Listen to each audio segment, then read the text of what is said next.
మీ అమ్మాయి ఆత్మహత్యాయత్నం చేసుకుంది. Condition serious అంటూ ఓ అపరిచితుడు నుంచి ఫోన్ కాల్. ఎవరు ఏమిటి అనేలోపే phone switch off. Scene cut చేస్తే సెలవుల్లో ఊరికి వెళ్తున్నానని చెప్పిన అమ్మాయి హాస్పిటల్లో విగత జీవిగా మారిపోయింది. కానీ అమ్మాయిని ఎవరు హాస్పిటల్లో చేర్పించారు, ఆ తర్వాత ఏం చేశారు? చిత్రం చెప్పిన కథ స్పెషల్ ఎడిషన్ ఇప్పుడు చూద్దాం. ఖమ్మం జిల్లా చంద్రగొండ మండలం దుబ్బతండాకు చెందిన భూక్య మౌనిక స్థానిక మహిళా కళాశాలలో డిగ్రీ సెకండ్ ఇయర్ చదువుతోంది. R&B అతిథి గృహం వెనుక గల సదరం హోంలో ఉంటుంది. వరుసగా 2 రోజులు సెలవులు రావడంతో ఆదివారం సాయంత్రం ఇంటికి వెళ్తున్నానని స్నేహితురాలకు చెప్పింది. హోం నుంచి సాయంత్రం 4 గంటల ప్రాంతంలో బయలుదేరింది. 6 గంటల సమయంలో మౌనిక తల్లిదండ్రులకు ఓ ఫోన్ కాల్ వచ్చింది. మీ అమ్మాయి ఆత్మహత్యాయత్నం చేసుకుందని, ప్రాణాపాయ స్థితిలో ఉన్న ఆమెను హాస్పిటల్లో చేర్పించామని ఫోన్ కట్ చేశాడు. కంగారు పడ్డ మౌనిక తల్లిదండ్రులు ఆమె స్నేహితురాలు భద్రమ్మకు ఫోన్ చేయగా ఊరికి వెళ్తున్నానని చెప్పి వెళ్ళిందని సమాధానమిచ్చారు. ఏం జరిగిందో అర్థం కాక కంగారు పడ్డ తల్లిదండ్రులు ఫోన్ వచ్చిన కాల్కు తిరిగి ఫోన్ చేస్తే స్విచ్ ఆఫ్ అని వచ్చింది. దీంతో మౌనిక తల్లిదండ్రులు ఖమ్మంలోని బంధువులకు, హోం నిర్వాహకులకు సమాచారం ఇచ్చి ఏం జరిగిందో తెలుసుకోమని పురమాయించారు. కానీ వినకూడనిది మౌనిక తల్లిదండ్రులు వినాల్సి వచ్చింది. మీ బిడ్డ ఇక లేదన్న చేదు నిజాన్ని విని తల్లడిల్లిపోయారు. వచ్చి అమ్మాయి చనిపోయిందని చెప్పి ఫోన్ చేశారు. ఊరేసుకొని చనిపోయింది అని అన్నారు. అమ్మాయి ఊరేసుకొని చావడైంది, బయట చదువుకుంటుంది కదా హాస్టల్లో అని చెప్పేసి మేము అనుకున్నాం. మేము అనుకుంటే మళ్ళీ ఇంకోసారి చనిపోయి బయట చనిపోయి ఉన్నదాన్ని మేము అడ్మిట్ చేసిన, హాస్పిటల్లో ఉందంటే అసలు సరిపోయిందని చెప్పేసి మేము ఫోన్ చేసినాం. మరి వేరే వాళ్ళకి ఈ అబ్బాయి వచ్చి ఇక అబ్బాయి ఉన్నాడు. అబ్బాయి అసలు ఏంది సచ్చిందా లేదా అట్లా అంటున్నారు, మరి క్లారిటీగా కనుక్కుంటే అబ్బాయి ముందు వచ్చి కనుక్కున్నాడు, చచ్చిపోయింది అని చెప్పేసి అన్నారు. అంతకుముందు మా ఆ అమ్మాయి బయటికని పర్మిషన్ అడిగి వెళ్ళిందండి. వెళ్ళిన తర్వాత ఏం జరిగిందో కూడా మాకు తెలియదు. ఈ వాళ్ళ నాన్నగారి దగ్గర నుంచి ఫోన్ వచ్చింది, మా అమ్మాయి ఎక్కడో ఇదైందంట, ఏంటి హాస్పిటల్లో ఉందంట అని అన్నాడు. అంటే అప్పుడు మా వార్డెన్ వచ్చి నాకు చెప్పిందండి. అప్పుడు నేను ఇక్కడికి వచ్చాను. పోలీసు వాళ్ళందరూ మమ్మల్ని పర్మిషన్ అడిగి వెళ్ళారు. మౌనిక మృతదేహంతో పెద్ద సినిమా క్రియేట్ చేశారు ఇద్దరు వ్యక్తులు. సుమారు 6 గంటల ప్రాంతంలో ఇద్దరు యువకులు మౌనిక మృతదేహాన్ని ఖమ్మం ప్రభుత్వ ఆసుపత్రికి తీసుకొచ్చారు. అమ్మాయి ఆత్మహత్యాయత్నం చేసుకుందని డ్యూటీ డాక్టర్కు చెప్పారు. సిబ్బంది కాస్త లేటుగా స్పందించిన యువకులిద్దరూ స్ట్రెచర్ మీద అమ్మాయిని లోనికి తీసుకెళ్లారు. అక్కడున్న సిబ్బంది ఓపీ రాయించుకొని రావాలంటూ యువకులకు చెప్పారు. ఓపీకి వెళ్లిన యువకులిద్దరూ తిరిగి రాలేదు. అప్పటికే అమ్మాయిని పరిశీలించిన డాక్టర్ మృతి చెందినట్లు ప్రకటించారు. ఆ తర్వాత యువకుల గురించి ఆరా తీసినా ఫలితం లేకపోయింది. దీంతో పోలీసులకు సమాచారం అందించారు వైద్యులు.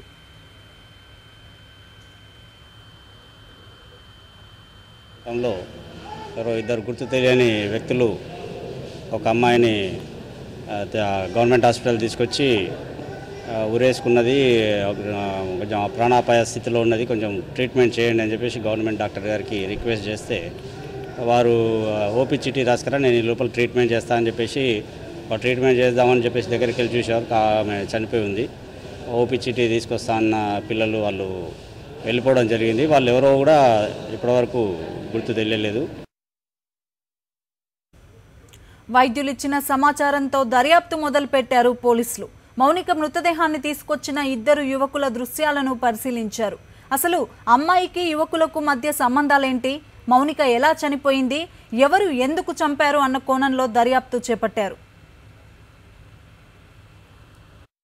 మనకి ఇంకా ఇప్పటివరకు తెలియలేదు. దాన్ని విచారణ చేసి వారు దానికి ఎవరన్నా బాధ్యులు ఉండేది ఉంటే తప్పకుండా కఠినమైన చర్య తీసుకోవడం జరుగుతుంది.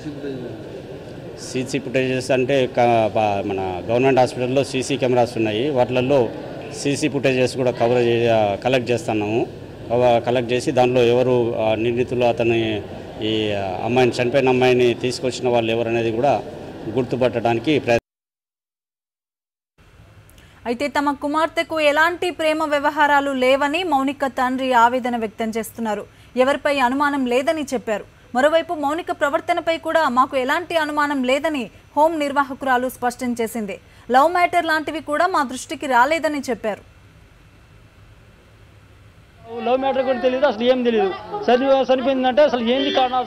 మంచిగా నిన్న సాయంత్రం చిన్నమ్మాయి ఇంకో చిన్నమ్మాయి వచ్చింది, చిన్న కాళ్ళు వెనకాళ్ళు వచ్చి వచ్చి మాట్లాడి తీసుకొని ఆ ఇంటి దగ్గర నుంచి తెచ్చిన వస్తువుని తినేసి పోయింది. వీళ్ళు డైరెక్ట్గా వాళ్ళే ఫోన్ చేసింది. మళ్ళీ నాకు అనుమానం లేదు అసలు, ఏమాత్రం అనుమానం లేదు.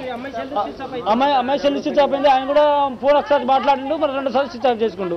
ఆ ఫోన్ నెంబర్ కూడా మాకు తెలియదు. ఫోన్ నెంబర్ సార్ చేసిన ఇప్పుడు అంతమించి మాకు తెలియదు. ఆ అమ్మాయి బిహేవియర్ కాస్త మంచిదనే ఉద్దేశంతో నేను 5 ఇయర్స్ నుంచి ఆ అమ్మాయిని ఇక్కడ ఉంచుతున్నాను. ఇప్పుడు ఈ సంవత్సరం 3 ఇయర్స్ కంటే ఎక్కువ ఉంచకూడదు, మేము ఎక్కువ ఉన్నా. అయినప్పటికీ కూడా నేను ఎడ్యుకేషన్ పాడొద్దనే ఉద్దేశంతో ఉంచుతున్నానండి. ఆ అమ్మాయి నడవడి పర్వాలేదండి, బాగానే ఉంటుందనే ఉంచాము. మరి లోపల ఏముందో మనకు తెలియదు కదండి, లవ్ అఫేర్స్ ఏమైనా ఉన్నాయేమో. అయితే విద్యార్థి సంఘాల వాదన మరోలా ఉంది. ప్రేమ వేధింపులే మౌనిక మరణానికి కారణమని స్పష్టం చేస్తున్నారు. వారం రోజులుగా వేధిస్తున్నారని మౌనిక చెప్తున్నా హాస్టల్ వార్డెన్ పట్టించుకోలేదని ఆరోపించారు. ప్రైవేట్ హాస్టల్స్లో అమ్మాయిలకు భద్రత లేకుండా పోయిందన్నారు.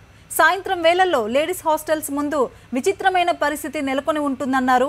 మౌనిక మరణానికి కారకులైన వారిని కఠినంగా శిక్షించాలని ఖమ్మంలో నిరసన కార్యక్రమాలు చేపట్టారు. రోజులుగా ఇద్దరు ప్రేమోన్మాదులు నన్ను ప్రేమిస్తావా, పెళ్లి చేసుకుంటావా అని వారం రోజులుగా ఇబ్బంది పెడతా ఉన్నారు. నిన్న మధ్యాహ్నం తనని తీసుకొని వెళ్ళి ఎక్కడికో తీసుకెళ్లి హత్య చేసి తనని 4 గంటల ప్రాంతంలో గవర్నమెంట్ హాస్పిటల్లో తీసుకొచ్చి వదిలేసి ట్రీట్మెంట్ చేయండి అని చెప్పి వాళ్ళ పేరెంట్స్ చెప్పిపోయి ఫోన్లు స్విచ్ ఆఫ్ చేసుకున్నారు. అందుకనే ఇప్పటి వరకు కూడా ఆ విద్యార్థిని మృతిపై విచారణ జరిపించలేదు. అట్లనే తన కుటుంబం గిరిజన కుటుంబం కాబట్టి తనకు తగిన ఎక్స్గ్రేస్ కూడా చెల్లించాలని, అదేవిధంగా ఖమ్మం నగరంలో ఉన్న ప్రైవేట్ హాస్టల్స్ మొత్తం ప్రేమలకు నిలయాలుగా మారుతూ ఉన్నాయి. వీటిపైన పర్యవేక్షణ కూడా లేదు. సాయంత్రం 6 అయితే చాలు అందరూ జంటలుగా కనిపిస్తూ వార్డెన్ల పర్యవేక్షణ కూడా ఉండని పరిస్థితి ఉంటుంది. 2 రోజులు గడుస్తున్నా పోలీసులు మాత్రం మౌనిక మరణం వెనుక మిస్టరీ ఛేదించినట్లు కనిపించడం లేదు.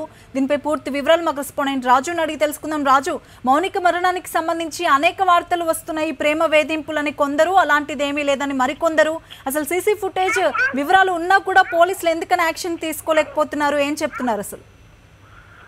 తరంగిణి, మౌనిక మరణం మిస్టరీగా మారింది. ఒకవైపు తల్లిదండ్రులు, హాస్టల్ నిర్వాహకులు మౌనికకు ఎటువంటి ప్రేమ వ్యవహారాలు లేవని చెప్తున్నారు. మరోవైపు వాస్తవ సంఘటనలు వేరే విధంగా ఉన్నాయి. అదే రోజు మౌనిక మరణించిన ఆదివారం రోజు సాయంత్రం మౌనిక హాస్టల్ ఎదురుగుండా ఒక యువకుడితో గొడవ పడిందని, ఆ క్రమంలో యువకుడు మౌనికపై చేయి కూడా చేసుకున్నారని చెప్పి హాస్టల్ వద్ద కొంతమంది అమ్మాయిలు తెలిపారు. ఈ విషయం మీద కూడా పోలీసులు ఎంక్వైరీ చేస్తున్నారు. సీసీటీవీ ఫుటేజ్ ఆధారంగా పోలీసులు ఎంక్వైరీ చేస్తున్నారు. సీసీటీవీ ఫుటేజ్ లో 2 యువకులు హాస్పిటల్ కి తీసుకొచ్చి అమ్మాయిని స్ట్రెచర్ మీద పడుకోబెట్టి లోపల తీసుకొచ్చిన దృశ్యాలు క్లియర్ గా కనిపిస్తున్నప్పటికీ కూడా ఇంతవరకు కేసులో ఎటువంటి పురోగతి కూడా లభించలేదు. పోలీసులు ఇంకా దర్యాప్తు కొనసాగిస్తున్నాం, దర్యాప్తు చేస్తున్నాము, నిందితులు ఎవరూ దొరకలేదని మాత్రమే చెప్తూ ఉన్నారు. కానీ మౌనికకు సంబంధించి ప్రేమ వేధింపులే కారణం అని చెప్పి విద్యార్థి సంఘాలు కలెక్టరేట్ దగ్గర ధర్నా కూడా చేశాయి. విద్యార్థి సంఘాల ఆరోపణలు వేరే విధంగా ఉన్నాయి. ప్రైవేట్ హాస్టల్లో భద్రత లేని కారణంగానే అమ్మాయిలకి వేధింపులు ఎక్కువగా ఉంటున్నాయని, ఈ వేధింపుల కారణంగానే మౌనిక ఆత్మహత్య చేసుకుందని, తక్షణం మౌనిక ఆత్మహత్య అన్నది నిర్ధారించాల్సి ఉందని, దీని మీద తక్షణం ఎంక్వైరీ చేయాలని చెప్పి విద్యార్థి సంఘాలు కోరుతున్నాయి. తరంగని. ఓకే రాజు. అయితే మౌనిక డెడ్ బాడీని ఆసుపత్రికి తీసుకొచ్చిన ఇద్దరిలో ఓ వ్యక్తితో అమ్మాయికి పరిచయం ఉన్నట్లు అనుమానిస్తున్నారు. ఊరికి వెళ్తానని చెప్పిన ముందు రోజు అంటే శనివారం హాస్టల్ ముందు మౌనికతో ఓ వ్యక్తి గొడవపడ్డాడు. కోపంతో ఆ యువకుడు మౌనికపై చేయి చేసుకున్నట్లుగా కూడా తెలుస్తోంది. దీంతో మౌనిక ఏడ్చుకుంటూ హాస్టల్లో ఉండిపోయిందని సమాచారం. సరస్వతి నిలయంలో ఉండాల్సిన అమ్మాయి విగత జీవిగా మారి మార్చురీలో ఉండడానికి కారణాలేంటో పోలీసులు తేల్చాల్సి ఉంది. ఇది చిత్రం చెప్పిన కథ స్పెషల్ న్యూస్.